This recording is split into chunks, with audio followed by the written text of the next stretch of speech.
আসসালামু আলাইকুম। গত ম্যাচের পারফরমেন্স এবং প্রত্যাশার দিক চিন্তা করলে বাংলাদেশ অবধারিতভাবেই ম্যাচ জিততো, কিন্তু দলটা যখন বাংলাদেশ খেলাটা যখন টি-20 এবং ক্রিকেট খেলা, তখন যে কোনো সময় যে কোনো দল জিততে পারে। বাংলাদেশ যে কোনো সময় যে কোনো দলের সাথে হারতে পারে, এটা অতীতে আমরা দেখছি। টি-20 খেলা শুরু হওয়ার পর থেকে আজকে পর্যন্ত বাংলাদেশ কোনো সময় টি-20 বাল্লা খেলাইছে না ধারাবাহিকভাবে।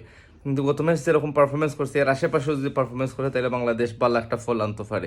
আমি জানি না বাংলাদেশ উইনিং কম্বিনেশন ভাঙবো কিনা। আমার মনে হয় যে উইনিং কম্বিনেশন ভাঙ্গা মেহেদী হাসান মিরাজের রেস্ট দিয়া নাসুম আহমেদ রে অথবা শেখ মেহেদিরে নিতে পারে, কারণ শেখ মেহেদী ফার্স্ট চয়েস হওয়া উচিত।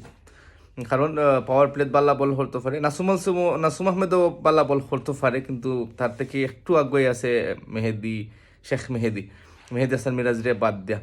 এবং নাসুম আহমেদ ও লাস্টে দিয়ে ফার্স্ট সাতটা বল খেলতে পারে, খেললে একটা কেমিও করতে পারে। আমরা ঘরোয়া ক্রিকেটও এবং আন্তর্জাতিক ক্রিকেটও দিয়ে একটা ইনিংস দেখছি। এবং সালাউদ্দিনও হয়েছেন সাকিব না থাকায় লাক্সারি নাই, কিন্তু আমার মনে হয় যে একটু লাক্সারি দেখানোর সুযোগ আছে, যেহেতু সাইফুদ্দিন দল আছে। আমরা জানি সাইফুদ্দিন জেনুইন একজন অলরাউন্ডার, এবং গত ম্যাচও লাস্ট বলও 4 মারছে। এবং গত ম্যাচও যদি খেলাটা টাইট হইতো, শেষ পর্যন্ত যাইতো এবং বাংলাদেশ লাস্ট ওভার গিয়ে জিততো, তাইলে কিন্তু ওই যে সাইফুদ্দিনের সাইডটা কিন্তু খুব গুরুত্বপূর্ণ হইয়া দাঁড়াইল না। এবং সাইফুদ্দিন আছে যেহেতু, আমরা একটু লাক্সারি দেখাই একজন এক্সট্রা ব্যাটসম্যান বা এক্সট্রা বলার খেলাইতে আমি পারি আমরা প্রয়োজন অনুযায়ী এবং পিচ অনুযায়ী। আমার মনে হয় যে বাংলাদেশ এই ম্যাচও হয়তো বা বালা করবো, কারণ বাংলাদেশ যারা আমি যে বোলিং লাইন আপ নিয়ে খেলছি গত ম্যাচ, আমার মনে হচ্ছে যে বেস্ট বোলিং লাইন আপ। যদি খালি নাসুম রে বা শেখ মেহেদির ইনক্লুড করিলে, তাইলে আমরা সুপার একটা অবস্থানে থাকবো বোলিংয়ের দিক দিয়ে।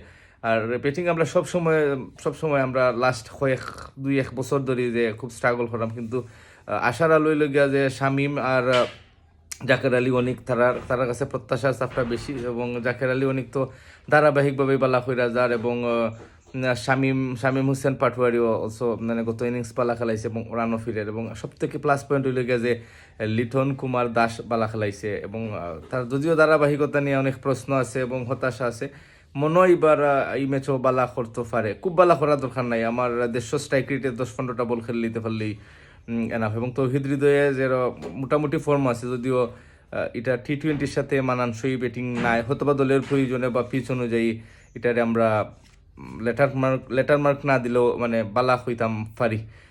এবং বাংলাদেশ যদি জিততো বা বাংলাদেশ জিতে, তাইলে মিডিল অর্ডারে খুব ভালো পারফর্ম করতে হইব, এবং বোলিংয়ের কাছ থেকে আমরা প্রত্যাশিত ফলাফলটা বা প্রত্যাশিত পারফরমেন্স আশা করি। এবং দিন শেষে পুরাটা বিশ্লেষণ করলে আমার মনে হয় যে বাংলাদেশ এই ম্যাচটা জিতবো, যদি প্রেশার কিতা করতে পারে আর কি, ওভারকাম করতে পারে। আর যে মাঠো খেলোয়াড় এই মাঠো নিতাস ট্রফি নিয়ে বাংলাদেশের আমি দেখলাম যে 2টা জয় আছে। এবং নিতাস ট্রফি যে বাংলাদেশের সাথে যে উত্তেজনাপূর্ণ পরিবেশ সৃষ্টি হয়েছিল, এই মাঠ থেকেই বাংলাদেশের একটা আর শ্রীলঙ্কার মধ্যে একটা প্রতিযোগিতামূলক মনোভাব বা আগ্রাসী মনোভাব সৃষ্টি হয়েছিল।